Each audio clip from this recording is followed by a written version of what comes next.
नमस्कार दोस्तों, जय हिंद। हम लोग और हमारी बात में आज फिर आपका स्वागत है। दरअसल फिर से शुरू करते हैं बात एक अच्छी खबर से। दरअसल आज इंदौर को एक राहत देने वाली खबर सामने आई।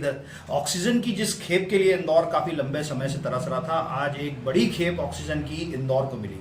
इस खेप को लाने के लिए उस ट्रक के ड्राइवर से लेकर उस टैंकर्स को फॉलो करने वाले अधिकारियों के प्रशासनिक महकमे और पुलिस को मैं सैल्यूट करता हूं हम लोगों की तरफ से। और आपको बताना चाहता हूं कि इसे भिलाई प्लांट से महज 24 घंटे में इंदौर लाया गया है। तकरीबन 50 टन ये ऑक्सीजन है, जिसे लाने के लिए प्रशासन का अमला बाकायदा ग्रीन कॉरिडोर बनाकर गया और उसने इस पूरी ऑक्सीजन को इंदौर तक पहुंचाया।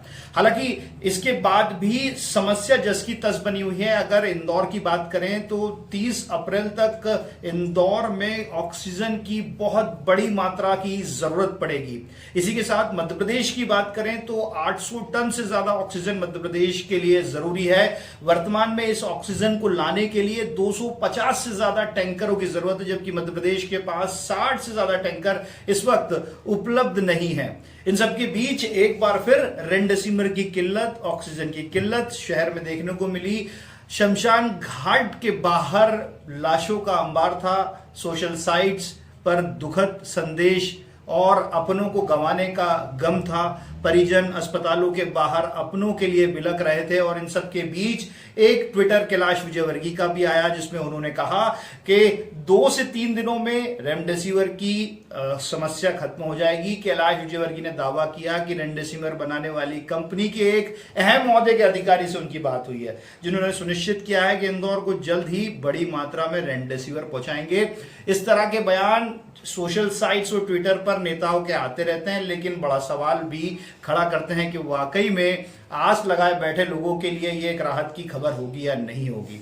बहरहाल इन सब के बीच एक महत्वपूर्ण खबर, इंदौर में एक बार फिर जिसे जनता कर्फ्यू कहा जा रहा है और दूसरे शब्दों में कहें तो तालाबंदी जो है उसे 5 दिन के लिए आगे बढ़ा दिया गया है। यानी कि अगले सप्ताह शुक्रवार तक की इस जनता कर्फ्यू को बढ़ाया गया है, जिसमें शनिवार और रविवार को जोड़ लें तो इसकी अवधि 7 दिनों की होती। तकरीबन 23 तारीख तक ये जनता कर्फ्यू लागू रहेगा। और अब सबसे अहम खबर, अगर रेमडेसिविर की तकलीफ इंदौर में इतनी ज्यादा आ रही है, फैबी फ्लू की शॉर्टेज हमारे सामने खड़ी है, तो सवाल ये उठता है, जो हमारे कई बौद्धिक दोस्तों से बात हुई, बौद्धिक लोगों से बात हुई, उनका बार बार कहना था कि प्रशासन, स्वास्थ्य विभाग क्यों ना रेमडेसिविर के सप्लीमेंट पे काम करता है, यानी कि उसके विकल्प पे काम करता है। जब कभी कोई दवाई की शॉर्टेज आती है तो उसका सब्स्टिट्यूट देखा जाता है। ये मेडिकल साइंस में बहुत कॉमन सी बात है और उसको लेकर डॉक्टर्स कई तरह के सुझाव भी दे सकते हैं। लेकिन आखिर रेमडेसिविर का ही चलन क्यों चला जा रहा है, और क्या रेमडेसिविर ही एकमात्र विकल्प है लोगों को बाहर निकालने के लिए, या लोगों के दिमाग से इस भ्रांति को दूर करना पड़ेगा, डॉक्टर्स को आगे आना पड़ेगा और उन्हें बताना पड़ेगा कि रेमडेसिविर का वैकल्पिक डोज भी है।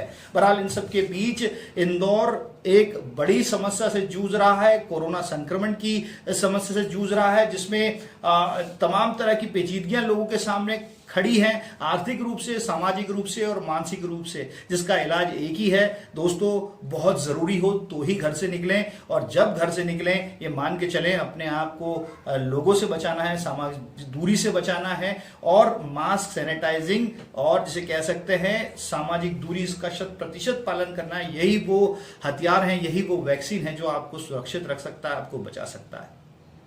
जय हिंद दोस्तों।